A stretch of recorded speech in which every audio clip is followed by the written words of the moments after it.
Quero orar antes de tudo, antes de começar a pregar, a falar sobre o meu sermão. E vamos lá.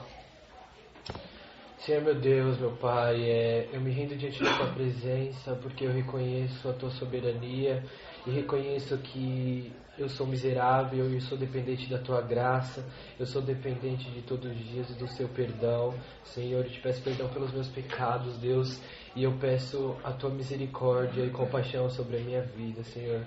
Lava-me do meu pecado e assim eu estarei limpo para glorificar o Teu santo nome. É assim que eu te peço e eu te agradeço, em nome de Jesus. Amém. Amém. Bom, eu quero começar o meu sermão com uma frase de João Calvino, que diz assim: felizes, porém, são aqueles que abraçam o Evangelho e firmemente permanecem nele, porque o Evangelho, fora de qualquer dúvida, é a verdade e a vida. Eu reparti o meu sermão em 3 tópicos, 4, e eles dizem assim: o primeiro de todos é o que éramos, o segundo é a santificação é necessária, o terceiro é o alvo da corrida de Paulo, e o quarto, regras para a corrida. Bom, eu quero começar pelo que éramos. Por termos desobedecidos a Deus, nós nos tornamos espiritualmente e fisicamente mortos. Nós nos tornamos escravos do pecado e de fazer tudo aquilo que o inimigo, o dono desse, o poder desse, o que soberano esse mundo aqui, que é a verdade, que domina esse mundo, que tem poder sobre esse mundo, sobre as coisas espirituais que nos domina, né? Fazer de acordo com as coisas que esse mundo nos rege. E Deus, pela justificação, Ele nos salva do pecado. E o que é a justificação? A justificação é assim: quando um juiz ele tem uma sentença a expeditar, ele tem duas formas de considerar o culpado. Ou como culpado ou como inocente. E quando Cristo ele morre na cruz por nós, ele reúne o pecado de todos os homens em seu corpo e morre por nós para nos tornar justos diante de Deus. Ele se aparta da sua glória por fração de minutos e nos torna justos, inocentes diante de Deus. Para depois do que? Pela santificação, nós nos tornarmos salvos do poder do pecado. E como que nós nos tornamos salvos do poder do pecado? Se sujeitando a Deus, e assim o inimigo ele foge de nossas vidas. A santificação ela é necessária. A santificação ela começa justamente no nosso novo nascimento. E isso não significa que ela vai ter fim nessa vida, até porque o nosso corpo não ainda é glorificado. Então, a justificação, ela serviu do quê? De nos salvar da condenação do pecado. E a santificação, ela nos leva a um lugar onde nós somos salvos do poder do pecado. Então, nós não somos perfeitos e não seremos nessa vida terrena. Mas o nosso dever, a nossa responsabilidade deve ser o quê? Deve ser buscar essa perfeição. Deve ser caminhar em sua direção. Deve ser caminhar na direção da perfeição. Paulo, eu quero que vocês abram comigo agora em Filipenses 3, versículo 12. Eu vou usar NTLH, eu só quero que vocês acompanhem mesmo. Todos encontraram? Bom. Filipenses 3, 12. Não estou querendo dizer que já consegui tudo o que quero, ou que já fiquei perfeito, mas continuo a correr para conquistar o prêmio, pois para isso já fui conquistado por Cristo Jesus. É claro, irmãos, que eu não penso que já consegui isso, porém uma coisa eu faço: esqueço aquilo que fica para trás e avanço para o que está na minha frente. Eu corro direto para a linha de chegada, a fim de conseguir o prêmio da vitória. Esse prêmio é a nova vida para a qual Deus me chamou por meio de Cristo Jesus. O pecado, ele ainda continua a exercer influência sobre a nossa vida depois da nossa regeneração. E como isso funciona? Depois de nós sermos regenerados, o pecado ainda ele exerce influência, mas ele não reina mais sobre as nossas vidas. Ele não tem o poder de fazer com que nós tenhamos prazer em pecar, em cometer algum erro diante de Deus. Então, qualquer conceito de perfeccionismo espiritual, qualquer conceito em que nos faça puros, livres de pecados diante de Deus, ele é antibíblico. Porque até mesmo depois da nossa justificação, em que Jesus ele nos retira da condenação do pecado, nós ainda nessa peregrinação terrena, nessa nossa vida, nós continuamos a pecar pela nossa natureza não glorificada. Mas como eu havia dito, não pecamos, mas não temos mais prazer em pecar. O pecado não nos domina mais. Ele não tem o poder de reinar sobre as nossas vidas. O pecado ele deixa apenas de reinar, não contudo de nós habitar. Ainda que o pecado não reine, ele continua a habitar em nós. E a morte ele é ainda poderosa. John Murray ele disse uma coisa muito bem esclarecida sobre isso. Ele disse assim: há uma total diferença entre o pecado sobrevivente e o pecado reinante. O regenerado em conflito com o pecado e o não regenerado tolerante para com o pecado. Uma coisa é o pecado viver em nós. Outra coisa bem diferente é vivermos em pecado. Uma coisa é o inimigo ocupar a capital. Outra bem diferente é suas milícias derrotadas molestarem os soldados do reino. Então é realmente isso, do não regenerado, ele ter prazer no pecado, dele motivar a vida dele, e isso não fazer com que ele caia na consciência, e o Espírito Santo o constranja, de ele entender que ele está no pecado e isso entristeça o coração dele como um regenerado. Então o regenerado, ele tem essa capacidade, essa responsabilidade, na verdade, de entender que o pecado ele fere o coração de Deus e que nós não devemos realmente persistir no pecado, porque ele não pode nos dominar. Pois agora, antes éramos escravos de fazer o que era mal, mas agora nós somos escravos de fazer o que é bom. Bom, e agora no mesmo versículo de Filipenses 3, do 12 ao 14, eu quero fazer umas explanações sobre. No primeiro versículo ele fala assim: não estou querendo, não que já tenha alcançado, ou que seja perfeito, mas prossigo para alcançar aquilo para o que fui também preso por Cristo Jesus. Paulo, ele sempre quando vai falar sobre a vida cristã, ele faz uma analogia. E o que é uma analogia? É uma comparação com a vida de um atleta. Então, Paulo sempre ele faz uma analogia com a vida de um atleta. E eu acho estritamente perfeita essa analogia, porque assim como um atleta, ele necessita de um bom preparo físico, ele precisa observar todas as regras, ele precisa, para continuar na competição, para se achegar no alvo, assim é o cristão. Ele precisa também observar todas as regras, onde nós encontramos no nosso manual de fé e prática, que é a Bíblia, e ter um bom preparo físico.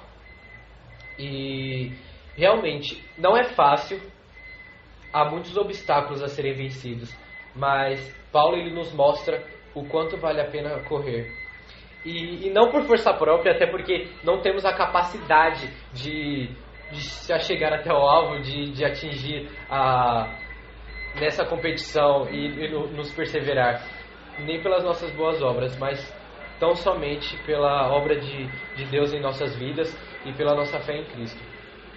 Bom, e agora eu quero partir para o segundo versículo, que diz assim: é claro, irmãos, que eu não penso que já consegui isso, porém uma coisa eu faço: esqueço aquilo que fica para trás e avanço para o que está na minha frente. Aqui eu quero fazer com que vocês também abram em Filipenses 3 e vejam do 5 ao 7 comigo. Está escrito assim: Fui circuncidado quando tinha 8 dias de vida. Sou israelita de nascimento, da tribo de Benjamim, de sangue de hebreu. Quanto à prática da lei, eu era fariseu, e era tão fanático que perseguia a igreja. Quanto ao cumprimento da vontade de Deus por meio da obediência à lei, ninguém podia me acusar de nada. No passado, todas essas coisas valiam muito para mim, mas agora, por causa de Cristo, considero que não tem nenhum valor. Paulo aqui, ele era, pela lei, irrepreensível. Ele havia cumprido todas as leis e, enfim, quando Paulo ele tem um encontro verdadeiro com Cristo, ele renuncia a conhecimento, ele renuncia a status, ele renuncia a amigos e família. Ele considerou tudo isso como esterco diante de conhecer a Cristo, diante de reconhecer a Cristo como o seu único e suficiente Salvador. E a sua prioridade já não era mais perseguir aos cristãos, mas tão somente fazer a vontade de Deus. Tão somente avançar para as coisas que estão diante dele, que estavam diante dele. Então, quando Deus ele salva alguém, ele muda totalmente a disposição dessa pessoa. Do amor à maldade, ela passa a ter amor pela retidão. E do desafio contra Deus, ela passa a render obediência a Deus. Então, o que é avançar para o que está na nossa frente? É se entregar integralmente a ser escravo daquilo que é direito, daquilo que nos faz ter uma vida dedicada a Deus. O versículo 14 diz assim: Eu corro direto para a linha de chegada, a fim de conseguir o prêmio da vitória. Esse prêmio é a nova vida para a qual Deus me chamou por meio de Cristo Jesus. O prossigo, que ele diz nesse versículo, que é prossigo para o alvo pelo prêmio da soberana vocação de Deus em Cristo Jesus. Quando ele diz prossigo, aqui ele apresenta o alvo da responsabilidade do cristão. Então, prosseguir para o alvo, esse prosseguir é se empenhar. É ter o treinamento rigoroso, é ter aquilo que eu havia dito, de um bom preparo físico, assim como de um atleta.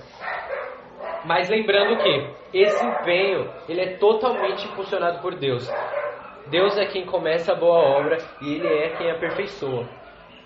Então, nós temos a responsabilidade de nos empenhar para ganhar a vida eterna. Bom, prossigo para o alvo. O nosso alvo ele deve ser buscar o reino de Deus. Quando temos esse alvo, as coisas que estão às nossas voltas, à nossa volta, elas se tornam, como posso dizer, elas se tornam inúteis. Quando temos o alvo em Cristo e quando reconhecemos a soberania de Deus, nós encontramos esse afago, nós encontramos essa razão da nossa existência.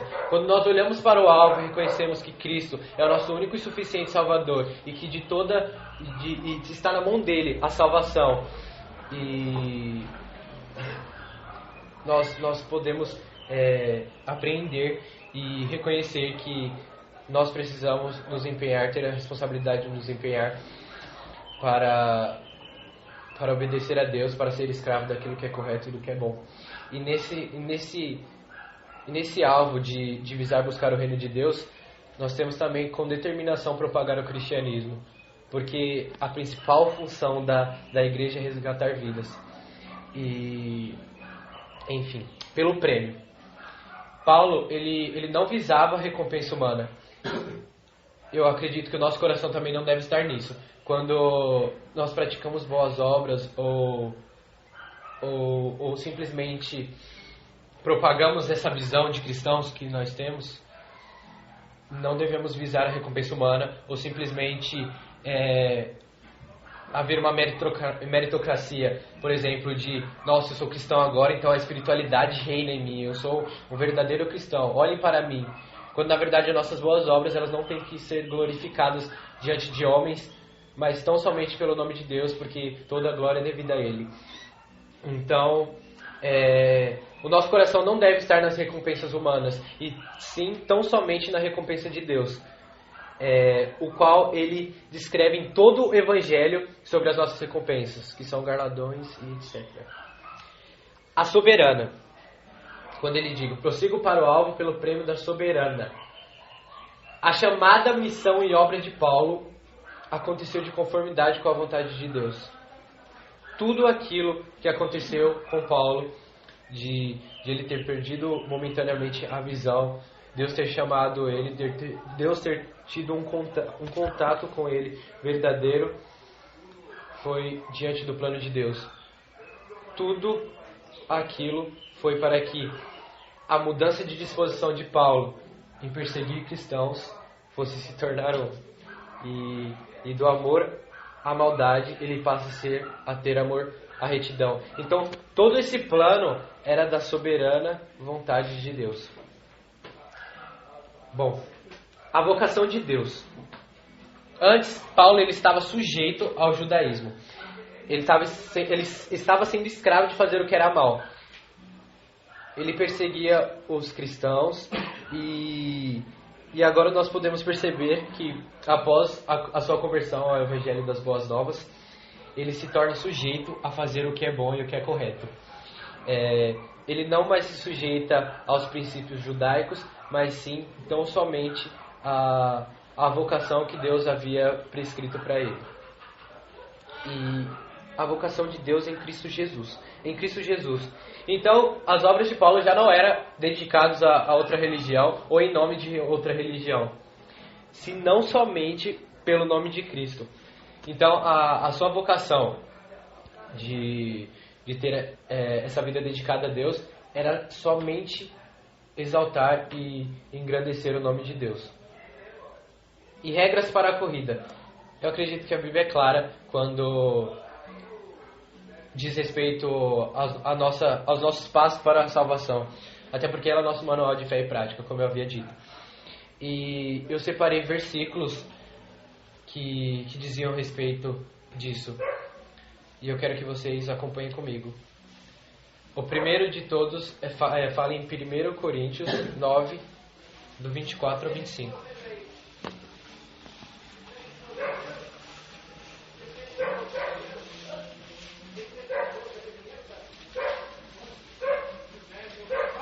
Então a primeira regra para a sua corrida é: corra para vencer. Vocês não sabem que de todos os que correm no estádio, apenas um ganha o prêmio? Corram de tal modo que alcancem o prêmio. Então aqui Paulo ele diz: corra para vencer. Vá de encontro ao seu alvo. Se empenhe. Mas não por suas forças. Reconheça que Deus ele é o único mediador para que você vá de encontro ao alvo, para que você persevere em Cristo. 1 Coríntios 9, do 25 ao 27. Observe essa disciplina rigorosa. Todos os que competem nos jogos se submetem a um treinamento rigoroso.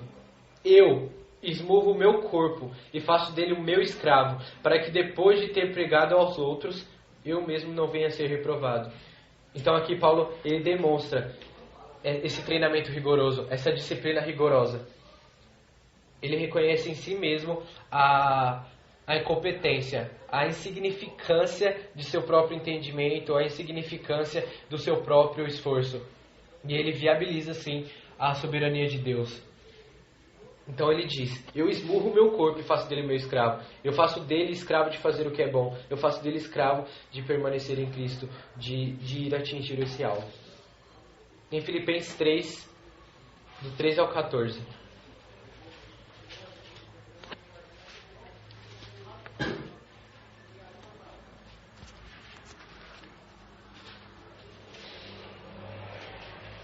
Não olhe para trás. Irmãos, eu não penso que eu mesmo já o tenha alcançado, mas uma coisa faço, Esqueço-me das coisas que ficaram para trás e avançando para as que estão adiante. Prossigo para o alvo a fim de ganhar o prêmio do chamado celestial de Deus em Cristo Jesus. Aqui, como eu descrevi em toda a minha pregação, Paulo ele renuncia assim todas as coisas em que para ele de momentâneo era assim importante. E agora ele tão somente glorifica o nome de Deus e ele avança a fim de ganhar o prêmio que só é concedido de Deus em Cristo Jesus. Abram em Hebreus 12, do 1 ao 3.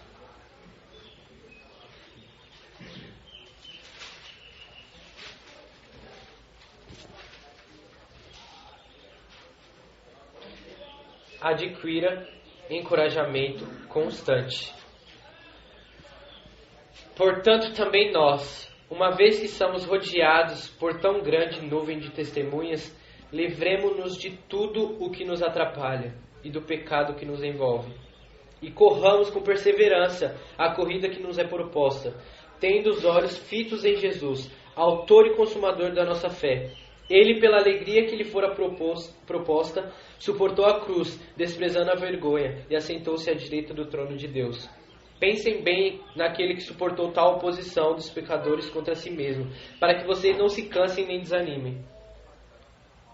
Então, quando nós olhamos para a cruz e podemos perceber a importância desse amor, a importância de Cristo ter morrido na função de perdoar os nossos pecados, nós reconhecemos que nós precisamos adquirir esse encorajamento constante. Nós olhamos para a cruz e vemos o motivo da nossa existência.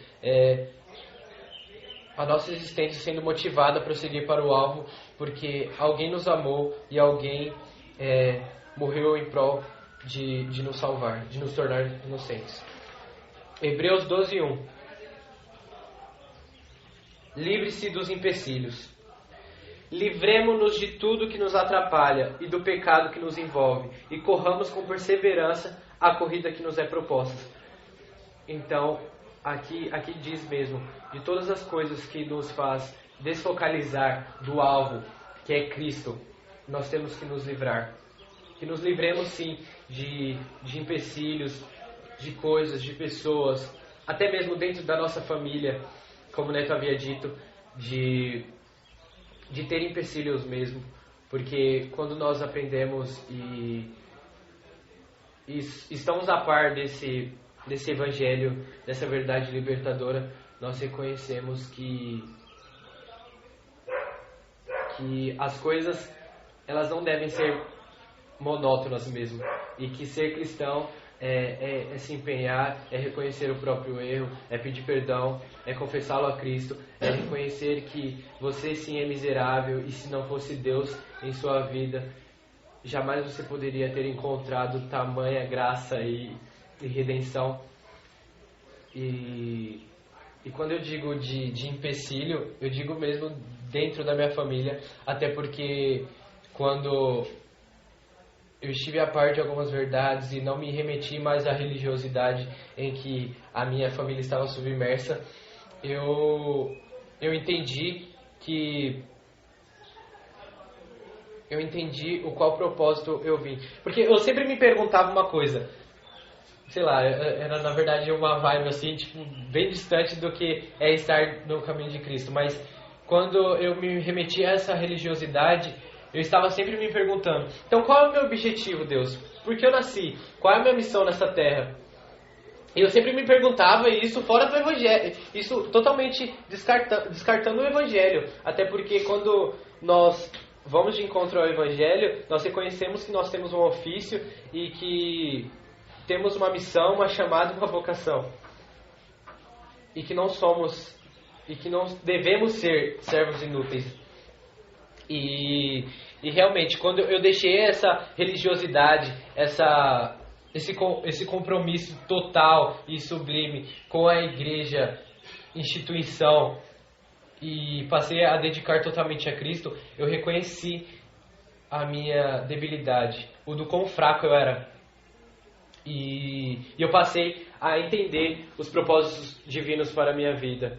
E quando eu fui diante dos meus pais, diante da minha família mesmo, apresentar esse evangelho que diz que Jesus, ele habita em nós que somos o templo, quando a igreja, a instituição, ela já não deve ser divinizada, e que há um evangelho, há uma Bíblia, há um manual onde a gente deve seguir.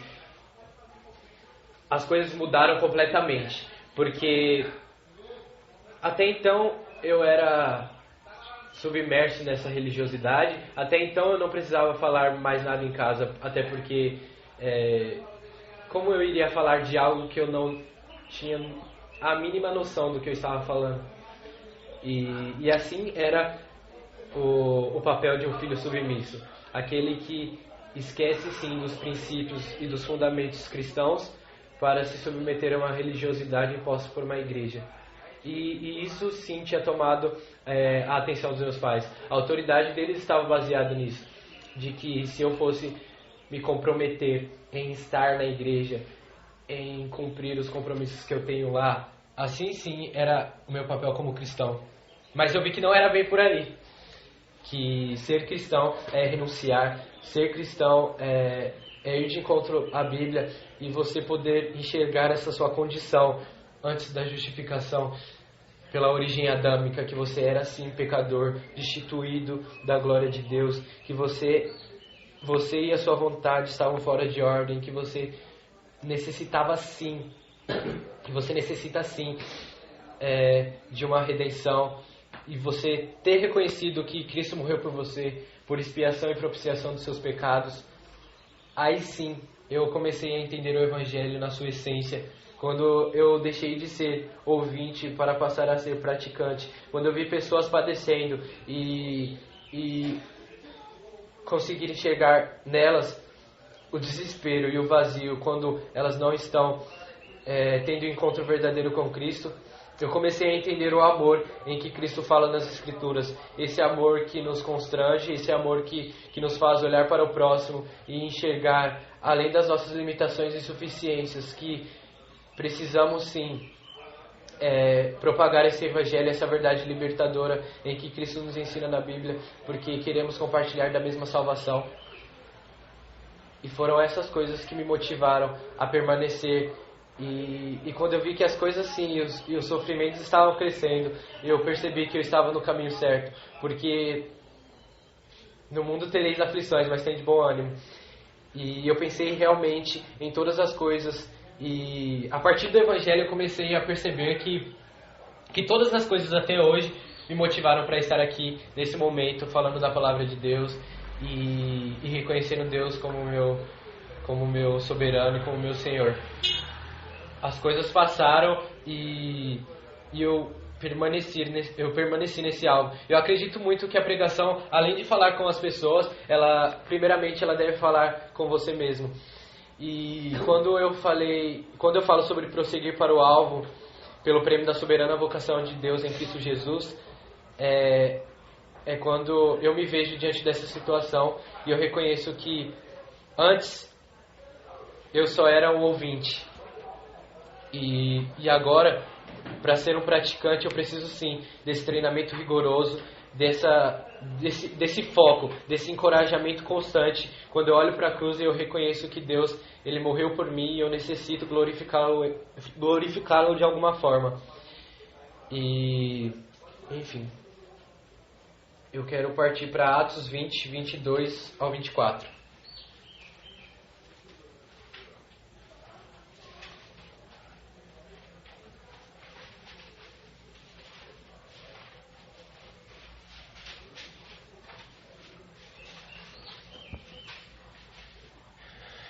Ignore a sua dor.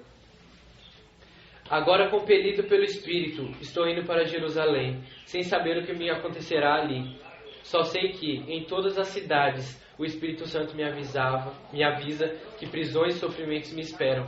Todavia eu não me importo, nem considero a minha vida de valor algum para mim mesmo, se tão somente puder terminar a corrida e completar o ministério que o Senhor Jesus me confiou, de testemunhar do Evangelho da graça de Deus.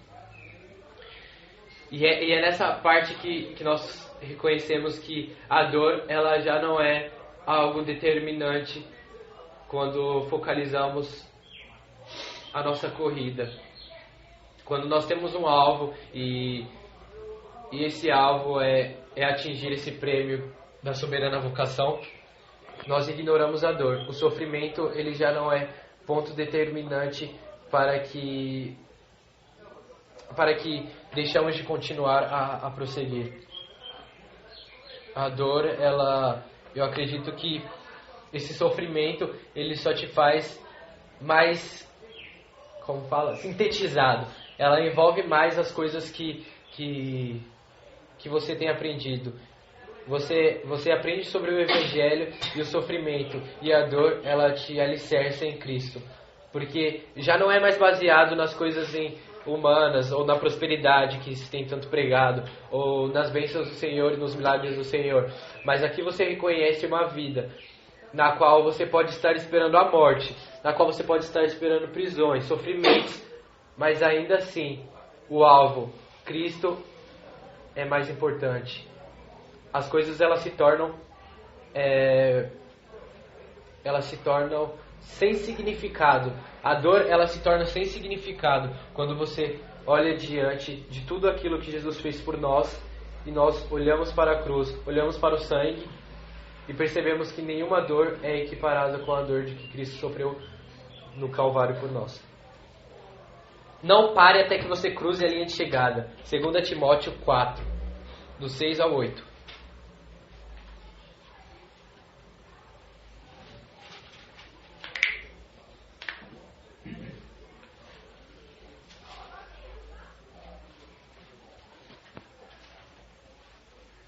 Eu já estou sendo derramado como uma oferta de bebida. Está próximo o tempo da minha partida. Eu combati um bom combate, terminei a corrida, guardei a fé. Agora me está reservada a coroa da justiça, que o Senhor, justo juiz, me dará naquele dia. E não somente a mim, mas também a todos os que amam a sua vinda. E é realmente isso, de não parar até que você cruze a linha de chegada. É ter a responsabilidade de se empenhar. Porque quando você olha para si mesmo e vê essa condição em que você foi regenerado, e por mais que o pecado ainda habite na sua natureza adâmica, você já não tem mais prazer no pecado, é aí então em que o amor de Cristo deve ser completamente envolvente. Onde Cristo tem que ser tornado o tesouro inestimável de nossas vidas, onde Ele toma toda a plenitude do nosso ser, e ali nós achamos a razão da nossa existência. E, bom, para finalizar, eu quero voltar então do começo até o final para explicar toda a minha pregação. O que éramos? Nós éramos, sim, destituídos da glória de Deus, nós desobedecemos a Deus e nós fomos mortos espiritualmente e fisicamente quando desobedecemos a Deus. Quando ali em Adão nós havíamos desobedecido. E agora o que somos? Nós continuamos tendo a origem adâmica, nós continuamos pecando, mas hoje já não somos dominados pelos pecados, nós não somos mais dominados pelo mal que nos escravizava. Nós não temos mais prazer no pecado, tendo essa natureza santificada, nessa natureza que se santifica. Nós já não somos dominados por esse pecado. E bom, a santificação. E o que é a santificação? Ela deve ser? Ela deve ser esse alvo de visar buscar o reino de Deus, em colocar Deus sobre todas as coisas. E é onde nós nos remetemos à corrida do cristão, em que Paulo ele nos remete. Ele faz essa analogia, onde você prosseguir para o alvo é você renunciar a status, é você renunciar a família, é você renunciar a amigos. Não no sentido geral de renunciar a amigos e família, mas no sentido que eu digo de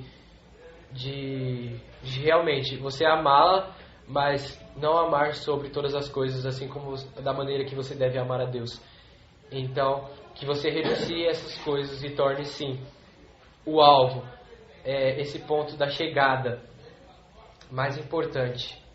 do que as coisas momentâneas e temporárias que se passam diante desse mundo. E pelo prêmio da soberana vocação, que você alcance essa determinação de propagar o Evangelho, em visar, buscar e engrandecer o reino de Deus e glorificar o santo nome dele pela recompensa em que só ele pode te proporcionar. O ser humano, ele não vai mesmo olhar para as suas boas obras e reconhecer como se você fosse bom e como se você fosse digno de algo. Mas, enfim, pelo prêmio da soberana vocação. E que nós entendamos que a soberania de Deus está em todo lugar e está sobre e tem controle sobre as nossas vidas. É Ele quem começa a boa obra, é Ele quem nos aperfeiçoa, é Ele quem nos persevera. E que sim, as coisas, as banalidades desse mundo, a idolatria que nos envolve, a religiosidade, que não seja mais em nome dessa religiosidade, que não seja mais em nome dessa idolatria, mas que seja em nome da religião verdadeira, que é Cristo Jesus. E que as nossas obras em Cristo Jesus e tudo aquilo que fazemos de boas obras que por sermos mal não fazemos diante da nossa moralidade, mas tão somente Cristo impulsiona isso em nós para que façamos boas obras, essas boas obras possam glorificar totalmente o nome de Deus, que ela não venha trazer a glória para nós, para que não seja motivo de vanglória mesmo, para que o nosso ego não seja inflado, mas que ela seja totalmente depositado na conta de Deus.